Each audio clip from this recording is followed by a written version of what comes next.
So we get to the hospital, and Mom is in room 5 in the emergency room at the Banners General. The doctor says, "Look, I need an answer quickly. This is critical. I need an answer what to do. Get aggressive. Let us know." Because we found out, changed the week before. She had changed her wishes, her living will. And so we all went and sat in the waiting room for just a couple of minutes and talked about it. And we decided, I told them her soul knows what to do.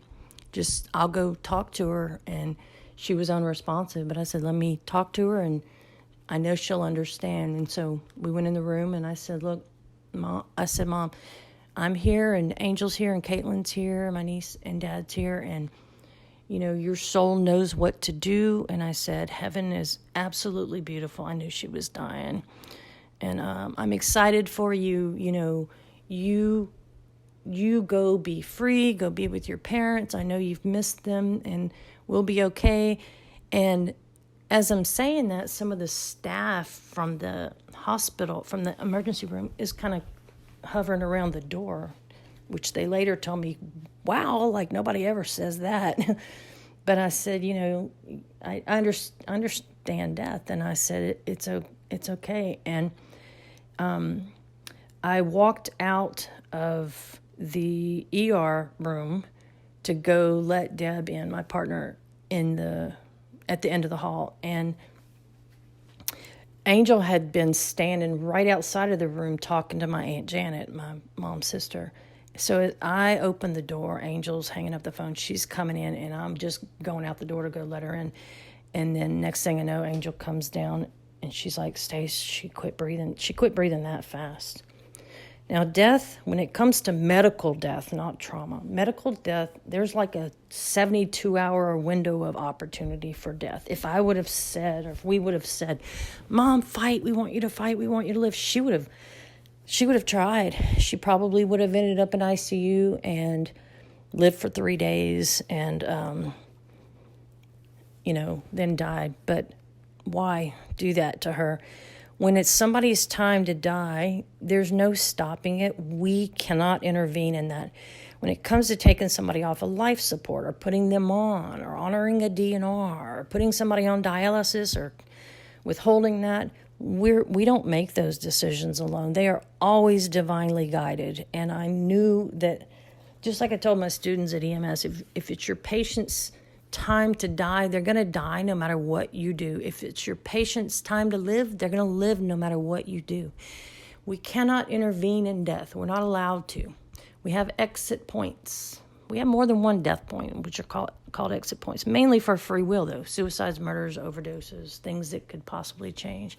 Most people die at their designated point, and that was something that I knew, and I wasn't going to put pressure on her. When you tell somebody, please don't leave me, please don't leave me, I understand saying that. That's because you love them and you don't want them to leave. But think of the energy of saying something like that as opposed to it's okay. Now, I know when something's tragic and all, I can understand saying don't leave me. But, I know from doing readings especially, when you tell somebody it's okay, that is the biggest gift you could give somebody at their time of death, is to tell them it's okay. And if you don't want to say it's okay because then you feel guilty like you're telling them to go, then you can do what I did, which is just saying your soul knows what to do, and whatever decision you make is okay.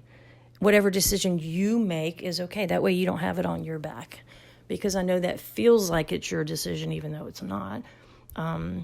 But that is the greatest gift we can give somebody in the dying process, because it makes their transition so much more beautiful. And when I said that, and we all said something to her, we all made sure she knew we were there, she died in like 5 minutes. Her labs were off. She had another back surgery, which no doctor in this area would do the back surgery, but she found somebody that, I want to call him a quack. I'm not trying to judge, but basically that's what it was. And he did the surgery and shouldn't have. And but next thing you know, Dad found some what looked like black substance on the sheets, and it was because there was necrotic tissue. She had gone into sepsis, and there were a couple of other things that happened. I do not want to say them on this recording because some of it's not known by, for privacy reasons, it's not the right time to discuss it yet, but that's basically what happened. And then we walked out of the ER, and I just stood there looking up at the sky going, what the hell just happened? I knew that her death was coming. I could feel it. I even told my sister these are our last holidays with her, the Thanksgiving and Christmas right before that. I just didn't think it was going to happen that soon. That is one thing that I don't think we should know is when death is going to happen. They do not show me that. I don't think we should know that. It was pretty shocking. It's so weird too. The last text that I sent her, I obviously intuitively was feeling something, because the last text I sent her, which was a couple days before, I said, Mom, I don't know what you're going through, but I just want you to know I'm here for you. I'm going to carry you through it. I'm going to get you through it. And I kept saying, I love you. I'm here for you. I love you. I'm here for you. I'll get you through this. And then lo and behold, that was kind of, I guess, a premonition, because after she died, I went back and read that text. I'm like, those were the words I was using when she was dying, was I'm going to get you through this. I'll walk you to heaven myself. And I kept saying, I've got you. I love you. And that's exactly what I had texted. And I thought, how weird, right? The night she died, I stayed at Dad's house. Oh, man, that was terrible to listen to him. The crying, the deep despair crying when we finally went to bed. We're both exhausted. And I just sat outside of his door and prayed for him. God, just carry him through this. The despair was so terrible. It was gut-wrenching. I went to sleep, and Mom's house was always cold, which I loved, but for some reason that night I was really, really cold. And I remember thinking, I need to turn the ceiling fan off, but I was so exhausted. I had cried myself to sleep and woken up just a little while later cold. I didn't have the energy to get up and turn the ceiling fan off. A little while later, I remember seeing the door open a little bit, and she was standing in the doorway, and she smiled at me, and she turned the fan off. And, the next morning I woke up and the fan was off. And I'm like, Mom, she always said, when I die, I'm going to be the best sign giver you've ever seen. Well, she is a fantastic sign giver. She has done some things that are mind-blowing. She does so many things that are mind-blowing that she leaves me speechless. She doesn't just do them with me. She does them with my friends. But she does all kinds of stuff to let us know she's around. And one of the first things she was doing was giving me signs with 5. And I'm like, why 5? Well, then it immediately hit us. That's her way of letting us know that she knew we were there in room 5. Well, here's the funny part. My mom had a funny sense of humor. So we have a family cemetery out in Biloxi. And the day of her funeral, we're sitting there, and right before the funeral's over, the funeral director leans down and whispers in my sister's ear, we can't bury her today. And I'm sitting right behind Angel, and she's like, I said, what did he say? We can't bury her today. I said, why? Well, the family cemetery, the guy that made arrangements when people would die, we had no idea. We hadn't buried anybody out there in a while.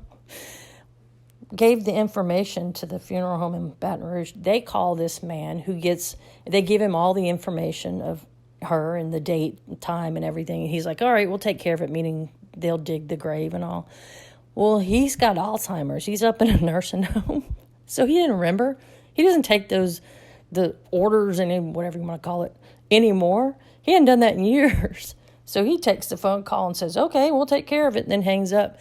Well, nobody digs a grave. He doesn't tell anybody else. He goes back to eating his pudding or whatever. And then next thing you know, we're having a funeral, about to do a drive out to Biloxi to bury her, and we don't have a grave. So they drove her out in a Dodge minivan. We get out there. We have the funeral. They put her back in the Dodge minivan. They like bring her. We joked and said they brought her to the Motel 6, but I think they brought her to a funeral home. And then we couldn't even bury her the next day. We had to wait.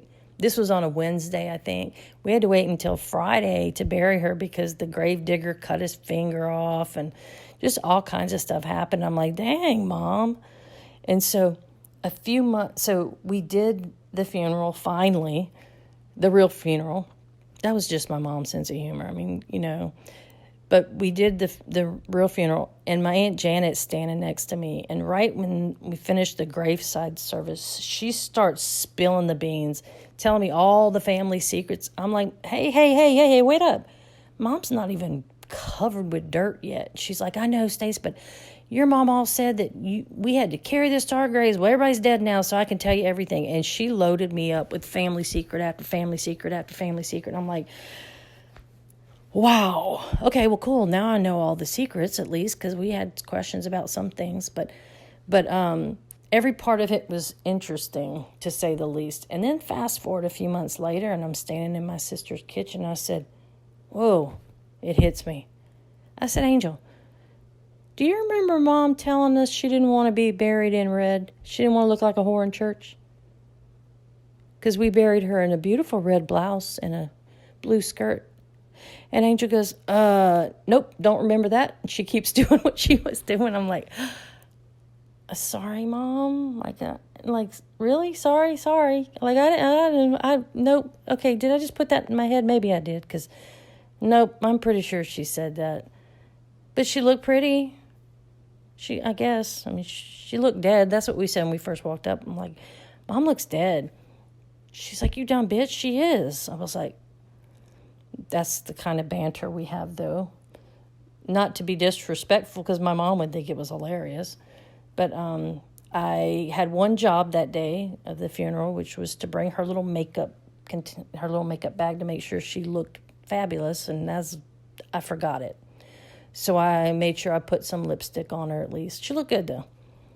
But I've planned the whole funeral. I wrote the eulogy. I picked out all the music. And by the time the funeral was over, the people that didn't even know her that came said, that was the best funeral I've ever been to. Like, I feel like I know your mom. I didn't want it to be all sad. Juliet, one of my best friends ever, spoke, and it was hilarious. It was so funny. It was one of those funerals where you laugh and you cry, and you laugh and you cry, but you're never bored. And I think we honored her well. It was a really cool experience. It was a cool experience, meaning that, you know what I mean. I'm not saying her funeral's cool. Well, yeah, it was. It was really cool. It was a way of letting everybody in the room really get to know her. And I love my mom. I miss my mom. But you know what? My mom is no longer in addiction. She's healthy and happy, and she's here with me nonstop, and I wouldn't trade that for anything, the fact she's not suffering anymore.